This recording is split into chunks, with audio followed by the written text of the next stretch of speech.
ನಿಮ್ಮ ಪೇರೆಂಟ್ಸ್ ಏನಾದರೂ ಸಪೋರ್ಟ್ ಮಾಡ್ತಿಲ್ಲ ಅಂತ ಹೇಳ್ಬಿಟ್ಟು ಟೆನ್ಷನ್ ತಗೊಳಕ್ಕೆ ಹೋಗ್ಬಿಡಿ. ನಾನು ನಿಮಗೆ ಸಪೋರ್ಟಿವ್ ಆಗಿರ್ತೀನಿ ಅಂತಲೂ ಪಾರ್ಟ್ 1 ಹೇಳಿದೆ. Hello guys, welcome back to ನನ್ನ ಈ ಒಂದು ವಿಡಿಯೋಗೆ. ನಿಮ್ಮ ಪ್ರೀತಿಯ ನಾನು ಶ್ರೇಯಾ ಗಣಾಚಾರಿ. ಮತ್ತೊಮ್ಮೆ ಹೇಳ್ತಿರೋದು, ನನ್ನ ಹೆಸರು ಬಂದುಬಿಟ್ಟು ಶ್ರೇಯಾ ಗಣಾಚಾರಿ ಅಂತ ಹೇಳ್ಬಿಟ್ಟು.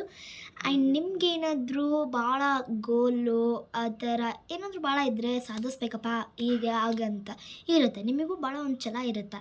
ಆ್ಯಂಡ್ ಕೆಲವೊಬ್ರು ಏನಂತಾರೆ ಅಂದರೆ, ನಿನ್ನ ಕೈಯಲ್ಲಿ ಅದೆಲ್ಲ ಆಗಲ್ಲ, ಟೆನ್ಷನ್ ತಗೊಳಕ್ಕೆ ಹೋಗಬೇಡ, ಆ್ಯಂಡ್ ನಿನ್ನ ಕೈಯಲ್ಲಿ ಆಗಲಿಲ್ಲ ಅಂದ್ರೂ ಕೂಡ ನಾನೇ ನಿನ್ನ ಮುಂದೆ ಇರ್ತೀನಿ, ಯಾವಾಗಲೂ ನೀನು ನನ್ನಿಂದ ಇರಲೇಬೇಕು ಅಂತೇಳ್ಬಿಟ್ಟು.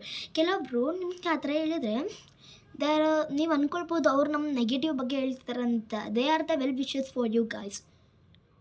ಅಂದರೆ ಅವರೇ ನಿಮಗೆ ವೆಲ್ ವಿಶಸ್. ನಿಮ್ಮ ಬಗ್ಗೆ ಅವ್ರು ಏನು ಕೆಟ್ಟದಾಗಿ ಹೇಳ್ತಾರಲ್ಲ, they are only well wishes for you. ಏನಕ್ಕೆ ಈ ರೀತಿ ಹೇಳ್ತಿದ್ದೇನೆ ಅಂದರೆ, ಅವ್ರಿಗೆ ಬರಲಾರ್ದು ವಿದ್ಯೆ ನಿಮಗಿರುತ್ತೆ, ಆ್ಯಂಡ್ ನಿಮಗೆ ಬರಲಾರ್ದದ್ದು ಅವರಿಗಿರುತ್ತೆ. ಅವರಿಗೆ ಭಾಳ ನೆಗೆಟಿವ್ ಥಾಟ್ಸ್ ಎಲ್ಲ ನಿಮ್ಮ ಮೈಂಡಲ್ಲಿ ಹಾಕ್ತಾರೆ. ಆವಾಗ ನೀವು ಆ ನೆಗೆಟಿವ್ ಥಾಟ್ಸ್ನೆಲ್ಲ ಪಾಸಿಟಿವ್ ಅಲ್ಲಿ ತಿಳ್ಕೊಬೇಕು.